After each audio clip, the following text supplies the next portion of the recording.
আসসালামু আলাইকুম। আমন্ত্রণ মাইটিভি সংবাদে আপনাদের সাথে আছি আমি হাফিজ খন্দকার। শুরুতেই সংবাদ শিরোনাম। 2 দিনের রাষ্ট্রীয় সফরে দিল্লি পৌঁছেছেন প্রধানমন্ত্রী শেখ হাসিনা। কাল নরেন্দ্র মোদীর সঙ্গে বৈঠক, সই হতে পারে কয়েকটি চুক্তি ও সমঝোতা স্মারক। ঢালাওভাবে দুর্নীতির অভিযোগ তুলে আওয়ামী লীগকে হটানোর চক্রান্ত চলছে বললেন ওবায়দুল কাদের। রাজধানীতে আওয়ামী লীগের বর্ণাঢ্য শোভাযাত্রা। সিলেটে 2 দিন পর রোদের দেখা মিললেও কমেনি বন্যার ভোগান্তি। উজানের ঢলে উত্তরাঞ্চলে বাড়ছে তিস্তা, ধরলা ও দুধকুমার নদীর পানি। ঈদের ছুটির পর ঢাকায় ফিরতেই বাজারের অগ্নিমূল্যের আঁচে পুড়ছেন মধ্যবিত্তরা। ইচ্ছে মতো পণ্যমূল্য বাড়িয়েছেন ব্যবসায়ীরা। মনিটরিং জোরদারের দাবি ক্রেতাদের। এবং মানিকগঞ্জের ফরিদপুরের পর আবার ঢাকায় আরো কাছে ভয়ঙ্কর রাসেল ভাইপার বিষধর সাপের আতঙ্কে দোহার উপজেলার 5 ইউনিয়নের মানুষ।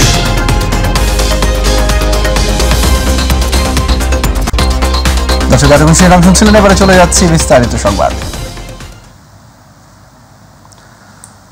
ভারতের প্রধানমন্ত্রী নরেন্দ্র মোদীর আমন্ত্রণে 2 দিনের রাষ্ট্রীয় সফরে নয়াদিল্লি পৌঁছেছেন প্রধানমন্ত্রী শেখ হাসিনা। প্রধানমন্ত্রীকে বহনকারী ফ্লাইটটি বিকেল 4:15টার দিকে নয়াদিল্লির পালাম বিমানবন্দরে অবতরণ করে। দেশটিতে নতুন সরকার গঠনের পর এটি প্রথম কোনো বিদেশি প্রধানমন্ত্রীর দ্বিপক্ষীয় সফর। সফরের শুরুতে আজ সন্ধ্যায় ভারতের পররাষ্ট্রমন্ত্রী ডক্টর এস জয়শঙ্কর প্রধানমন্ত্রীর সঙ্গে সাক্ষাৎ করবেন।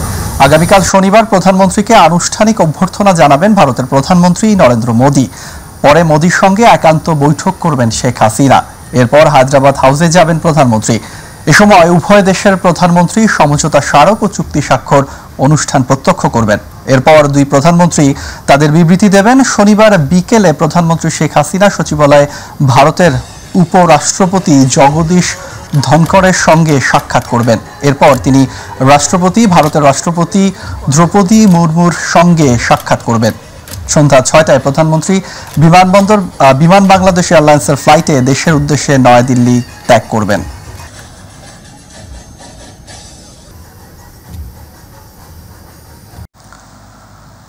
ঢালাওভাবে দুর্নীতির অভিযোগ তুলে আওয়ামী লীগকে হটানোর চক্রান্ত চলছে বলে অভিযোগ করেছেন আওয়ামী লীগের সাধারণ সম্পাদক ওবায়দুল কাদের।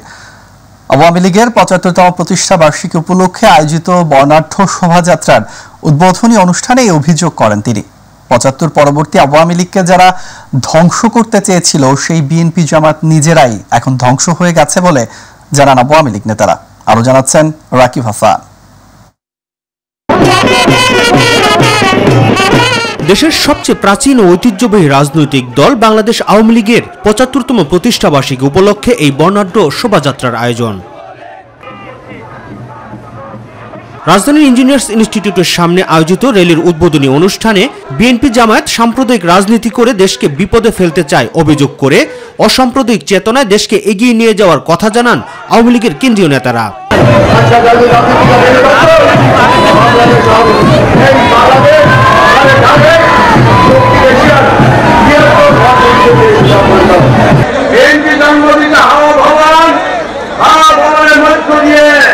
বাংলাদেশ থেকে সর্বনাশ করে দিয়েছে। ধ্বংস হয়ে গিয়েছে, ওরা ধ্বংস হয়ে যাবে। অসাম্প্রদায়িক রাজনীতি জয়লাভ করবে, জয়লাভ করবে। দলের সাধারণ সম্পাদক ওবায়দুল কাদের বলেন, গুজব ছড়িয়ে আওয়ামী লীগকে দুর্নীতিবাজ দল বানানোর চক্রান্ত করছে বিএনপি নেতারা।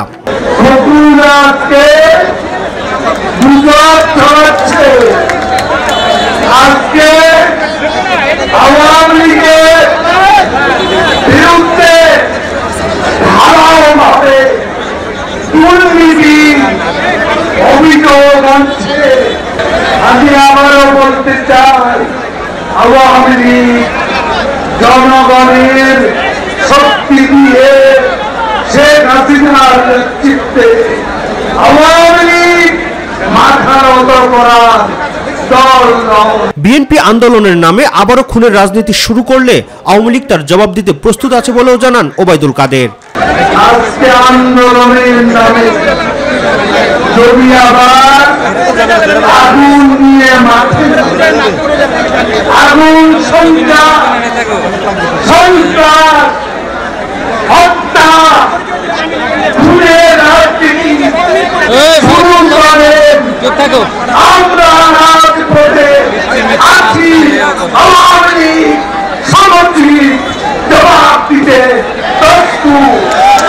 নির্ধারিত সময়ের আগেই পুরো এলাকা তৈরি হয় জনসমুদ্রে। ব্যানার, ফেস্টুন আর বাদ্যের তালে তালে শোভাযাত্রায় যোগ দেন বিভিন্ন থানা, ওয়ার্ড ও জেলা থেকে আগত আওয়ামী লীগ ও এর সহযোগী এবং ভ্রাতৃপ্রতিম সংগঠনের নেতাকর্মীরা। শোভাযাত্রাটি ইঞ্জিনিয়ার্স ইনস্টিটিউটের সামনে থেকে শুরু হয়ে ধানমন্ডি ৩২ নম্বরে গিয়ে শেষ হয়। রাকিব হাসান, মাইটিভি, ঢাকা। অতিবর্ষণ আর পাহাড়ি ঢলে বিপর্যস্ত সিলেটে দেখা মিলেছে রোদের। প্রায় 5 দিন পর সকালে রোদ্রের দেখা পাওয়ায় কিছুটা স্বস্তিতে নগরবাসী। এদিকে সিলেটের বেশ কয়েকটি নদ নদীর পানি বিভিন্ন পয়েন্টে কমেছে, ফলে বিভিন্ন এলাকায় বন্যা পরিস্থিতির উন্নতি হয়েছে। পানি উন্নয়ন বোর্ডের দেয়া তথ্য মতে সিলেটের সুরমা নদীর কানাইঘাট ও সিলেট পয়েন্টে এবং কুশিয়ারা নদীর অমরশীত, শ্যাওলা, ফেন্সুগঞ্জ ও শেরপুর পয়েন্টে পানি বিপদসীমার উপর দিয়ে প্রবাহিত হচ্ছে। শুধু ফেন্সুগঞ্জের কুশিয়ারা নদীর পানি 0.1 সেন্টিমিটার বাড়া ছাড়া বিভিন্ন জায়গায় গতকাল সন্ধ্যার হিসাব অনুযায়ী পানি কমেছে কয়েক সেন্টিমিটার। কয়েকদিনের টানা বর্ষণ আর উজান থেকে নেমে আসা ঢলে বাড়তে শুরু করেছে তিস্তা, ধরলা ও দুধকুমার নদীর পানি। রাস্তাঘাট প্লাবিত সহ বসত বাড়িতে ঢুকে পড়েছে বন্যার পানি। পানিবন্দী হয়ে পড়েছে তিস্তা তীরের চরাঞ্চলের মানুষ। বাড়ছে নদী পাড়ের মানুষের মাঝে আতঙ্ক। পানি উন্নয়ন বোর্ড বলছে আগামী 24 ঘন্টার মধ্যে তিস্তার পানি কমতে শুরু করবে। রংপুর থেকে মাহমুদুল হাসানের তথ্যচিত্রে বিস্তারিত ইলিয়াস কমলের রিপোর্টে। মরা তিস্তা পরিপূর্ণ রূপ ধারণ করেছে উজানের ঢলে। সর্বনাশা তিস্তার বুকে পানি বাড়লে দুঃখের শেষ থাকে না নদী পাড়ের মানুষের। বর্ষার শুরুতেই তিস্তায় পানি বৃদ্ধি পাওয়ায় নদী তীরবর্তী নিম্নাঞ্চল ও চরাঞ্চলের মানুষের মাঝে দেখা দিয়েছে বন্যা আতঙ্ক। পানিতে তলিয়ে গেছে উঠতি ফসল, গবাদি পশু ও ঘরবাড়িতে পানি ওঠায় বিপাকে তিস্তা পাড়ের হাজারো মানুষ। অনেক কষ্টই থাকি, গরু ছাগল নিয়ে বেড়া করা আমাদের অসুবিধা হয়ে যায়, রান্না বান্না করি ঘর সমস্যা হয়। 30 শতক গাছ ছিলাম আর 20 শতক পাইলাম, 10 শতক ভাসি গেছে। খাওয়া দাওয়া অসুবিধা হয়, মানুষের বেঁচে থাকা লাগে, চলাফেরার সমস্যা হয়, স্কুল যাইতে পারি না, স্কুলে যেতে সমস্যা হয়। পানিবন্দী এসব বাসিন্দাদের দাবি বন্যায় ক্ষতিগ্রস্ত হওয়া রাস্তাঘাট নির্মাণ আর বেড়িবাঁধ নির্মাণ সহ তিস্তা মহাপরিকল্পনা বাস্তবায়নের। নদীটা সুন্দরভাবে শাসন হয়, আমরা সুন্দরভাবে আবাদ করে খাইতে পারি, আমাদের বাড়িঘর যাতে না ভাঙে, এটাই আশা। তাহলে একটা বাঁধ যদি একটা দিলে হয়, সেই বাঁধটা হইলে তো আমাদের পানিটা আটক করে হইলে তো কাজ হইলে। মাননীয় প্রধানমন্ত্রীর কাছে আমাদের দাবি, আমাদের নদীর কাজটা করে দিলে আমরা খুব শান্তিতে থাকবো। পানি উন্নয়ন বোর্ড জানিয়েছে তিস্তা নদীর কাউনিয়া পয়েন্টে বন্যার পানি গত 24 ঘন্টায় 15 সেন্টিমিটার বিপদসীমার উপর দিয়ে প্রবাহিত হচ্ছে। তিস্তা ব্যারেজ পয়েন্টের 44টি জল কপাট খুলে দেওয়া হয়েছে, ফলে আগামী 24 ঘন্টার মধ্যে তিস্তার পানি কমতে শুরু করবে। ইলিয়াস কমল, মাইটিভি। ঈদের ছুটি কাটিয়ে রাজধানী ঢাকায় ফিরতেই বাজারের অগ্নিমূল্যের আঁচে পড়ছেন নগরবাসী। ঈদ শেষ হতে না হতেই রাজধানীর নিত্যপণ্যের বাজারে উচ্চ মূল্যের ধাক্কা। ধরন ভেদে কাঁচামরিচ বিক্রি হচ্ছে 240 থেকে 350 টাকা দরে। একই সঙ্গে 60 টাকার নিচে মিলছে না কোনো সবজি। ভোক্তাদের অভিযোগ, যতই দিন যাচ্ছে সাধারণ মানুষের নাগালের বাইরে চলে যাচ্ছে নিত্যপণ্যের দাম। বিস্তারিত আমিনা হিরার রিপোর্টে। ঈদের ছুটি শেষে অনেকটাই ফাঁকা রাজধানীর বাজার। তবে ক্রেতা উপস্থিতি কম থাকলেও কমেনি নিত্যপণ্যের দাম। উল্টো বরাবরের মতো নানান অজুহাতে ইচ্ছে মতো দাম হাঁকাচ্ছেন ব্যবসায়ীরা। কয়েকদিনের ব্যবধানে কাঁচামরিচের দাম কেজিতে বেড়েছে 100 থেকে 150 টাকা। প্রতি কেজি কাঁচামরিচ বিক্রি হচ্ছে 240 থেকে 350 টাকা দরে। 80 টাকা কেজি মরিচ 240 টাকা চায়। এখন তো এটা বাড়ার কথা, ঈদের পর তো দাম বাড়ার কথা না, এটা বাড়লো কেন? মরিচ জড়তে মানে গাছগুলো নষ্ট হয়ে গেছে, আমদানি কম, মরিচের দাম বেশি। বাজারে ভোজ্য তেল, আটা, ময়দা, পেঁয়াজ, আদা, রসুনের দাম ঈদের আগে থেকেই ছিল উচ্চ দরে। ঈদের পরেও কমেনি এসব পণ্যের দাম। পেঁয়াজের কেজি বর্তমানে 100 টাকা, আদার কেজি 300 টাকা, রসুন হইল 230 টাকা, 40 টাকা। এরপরে আপনার মশলার দামগুলি তো আগের দামে আছে, এখনো কোনো পরিবর্তন নেই। অস্থিতিশীল মাছ মাংসের বাজারও দাম বাড়ছে হু হু করে।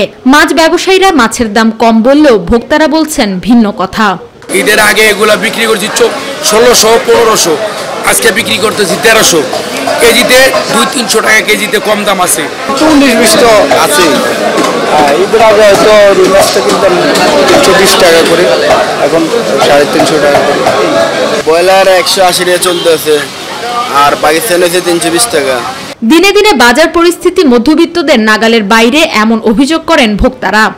1 কেজি নিলে ওখানে আধা কেজি করে নিতে হয়, কোনোটাই বাদ দেওয়া যাচ্ছে না। কিন্তু মাছ, মাংস, চাল, তেল সবই এরকম। বাজারে সুশাসন আনতে নিয়মিত মনিটরিং এবং সিন্ডিকেট ভেঙে দেওয়া প্রয়োজন বলেও জানান ভোক্তারা। আমেনা হীরা, মাই টিভি, ঢাকা। মানিকগঞ্জ ফরিদপুরের পর অবশেষে ঢাকার আরো কাছে রাসেল ভাইপার। ঢাকার অদূরবর্তী দোহার উপজেলার পদ্মা নদীর তীরবর্তী এলাকাগুলোতে দেখা মিলছে বিষধর সাপ রাসেল ভাইপারের। এ নিয়ে আতঙ্কে দিন কাটছে এই উপজেলার 5 ইউনিয়নের পদ্মাপাড়ের 50,000 মানুষের।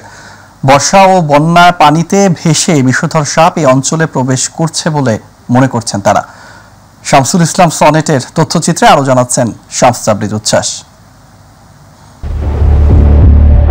রাসেল ভাইপার সাপের আরেক নাম চন্দ্রবোরা। এটি উপমহাদেশের 4টি বিষাক্ত সাপের একটি। বিষধর এই সাপ মাঝে খুব কম দেখা গেলেও কয়েক বছর ধরে এর বিচরণ আবারও বাড়ছে।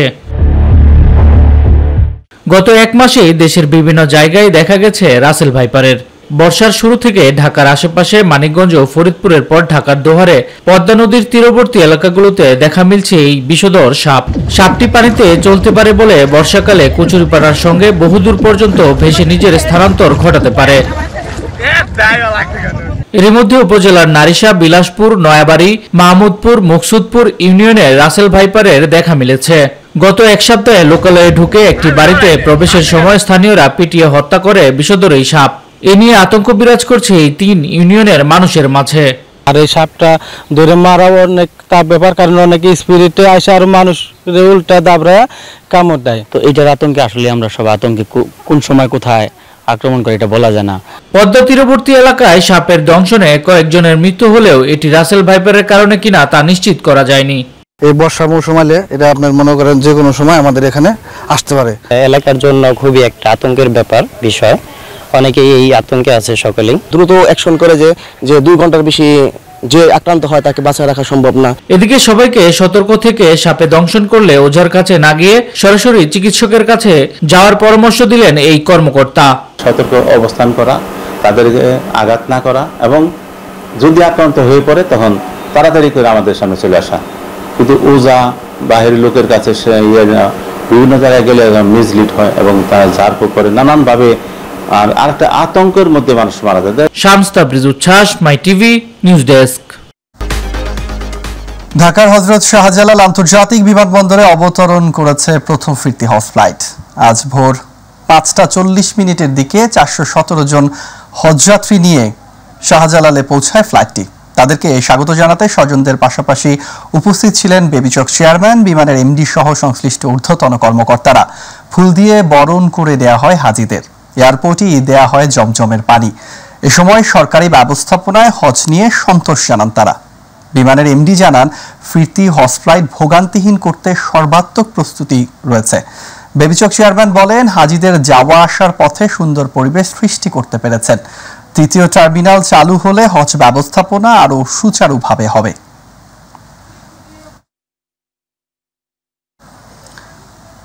প্রিয়জনের সঙ্গে ঈদের আনন্দ ভাগাভাগি শেষে রাজধানীতে ফিরছে মানুষ। একই সঙ্গে ঈদে যারা ছুটি পাননি তারা ছুটি কাটাতে ছাড়ছেন ঢাকা। যারা ঢাকায় প্রবেশ করছেন তাদের বেশিরভাগই বেসরকারি প্রতিষ্ঠানে কর্মরত। খানিকটা বাড়তি ছুটি উপভোগ করে ফিরছেন কর্মস্থলে। ভোগান্তিহীন বাস ও ট্রেন যাত্রায় খুশি ঘরফেরত নগরবাসী। বিস্তারিত আবু সাইদ অপুর রিপোর্টে।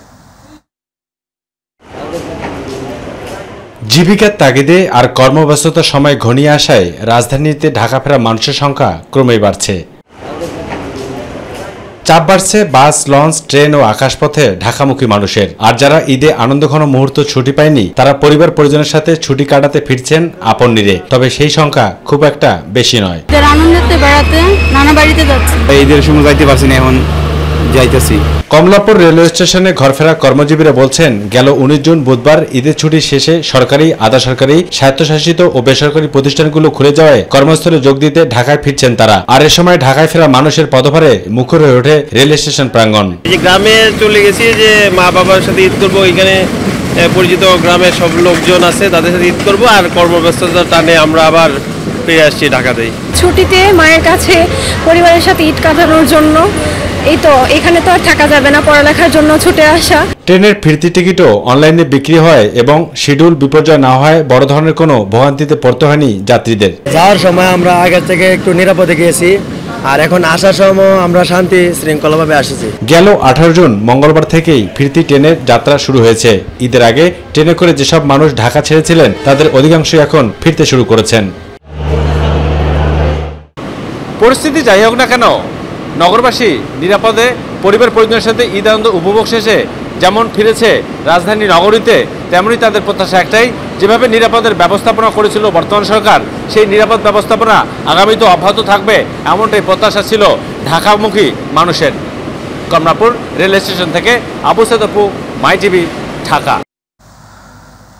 আজ বগুড়া রানার্সের উদ্যোগে বগুড়া ট্রায়াথলন 56.5 অনুষ্ঠিত হয়েছে। প্রায় 1 কিলোমিটার সাঁতার, 45 কিলোমিটার সাইকেল ও 10.5 কিলোমিটার দৌড়ের সমন্বয়ে আয়োজিত এই ট্রায়াথলনে সারা দেশ থেকে আগত অপেশাদার অ্যাথলেটরা এতে অংশ নেন। অন্যান্যের মধ্যে এতে অংশ নেন মাই টিভির সিনিয়র সংবাদ উপস্থাপক ডাক্তার সাকলাইন রাসেল। বগুড়া হাইওয়ে পুলিশের এসপি জনাব হাবিবুর রহমান প্রধান অতিথি হিসেবে উপস্থিত থেকে প্রতিযোগীদের মাঝে পুরস্কার বিতরণ করেন।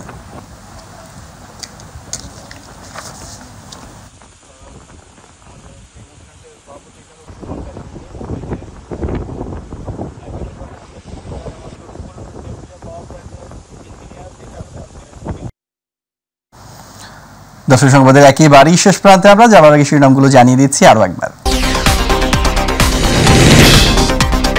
2 দিনের রাষ্ট্রীয় সফরে দিল্লি পৌঁছেছেন প্রধানমন্ত্রী শেখ হাসিনা। কাল নরেন্দ্র মোদীর সঙ্গে বৈঠক, সই হতে পারে কয়েকটি চুক্তি ও সমঝোতা স্মারক। ঢালাওভাবে দুর্নীতির অভিযোগ তুলে আওয়ামী লীগকে হটানোর চক্রান্ত চলছে বললেন ওবায়দুল কাদের। রাজধানীতে আওয়ামী লীগের বর্ণাঢ্য শোভাযাত্রা।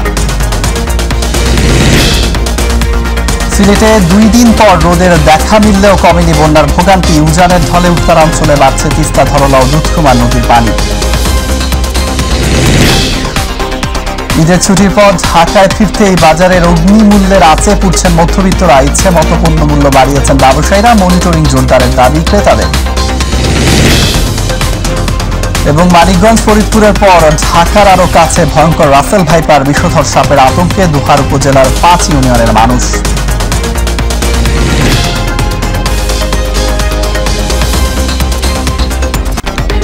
ধন্যবাদ সাথে থাকার জন্য। এছাড়া ইউটিউবে মাই টিভি সংবাদ পেতে ভিজিট করুন /mytvbd নিউজ এবং আমাদের অনুষ্ঠান দেখতে ভিজিট করুন /mytv Bangla, Facebook /mytv Bangla. পরবর্তী সংবাদ দেখার আমন্ত্রণ জানিয়ে বিদায় নিচ্ছি। আল্লাহ হাফেজ।